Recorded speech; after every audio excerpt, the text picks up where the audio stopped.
सकारात्मक और संगठित भाव जिला विकास लक्ष्य केन्दुझर युव सांबादिक संघ गठित।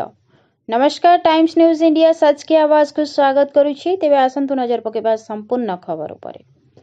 केन्दुझर जिला हरिश्चंद्रपुर ब्लॉक बक्सीबारिंगा स्थित तृप्ति सफारी परिसर रे रविवार केन्दुझर जिलार युव सांबादिक मानकु नेई एक बंधु मिलन कार्यक्रम अनुष्ठित होई जाइछि।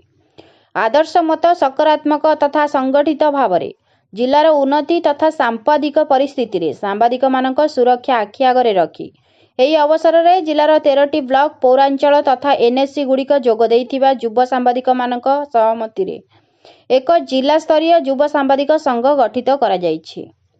जिलार विभिन्न अंचल रे भिन्न भिन्न फॉर्मेट रे काम करुथिबा युव सांबादिक मानकु संगठित करी आगामी दिन रे सेमानक सुरक्षा तथा आदर्शगत सांबादिकता प्रति आग्रह सृष्टि करिबा एही संगठनर मूल लक्ष्य रहिथिबा बेले आगामी दिन में विभिन्न सामाजिक कार्यक्रम तथा सचेतन धर्मीय कार्यक्रम रे एही संगठन आगधाड़ी रे रहिबो बोली एही अवसर रे युव सांबादिक संगठनर आवाहकक पक्षरु सूचना दिया जाइछि।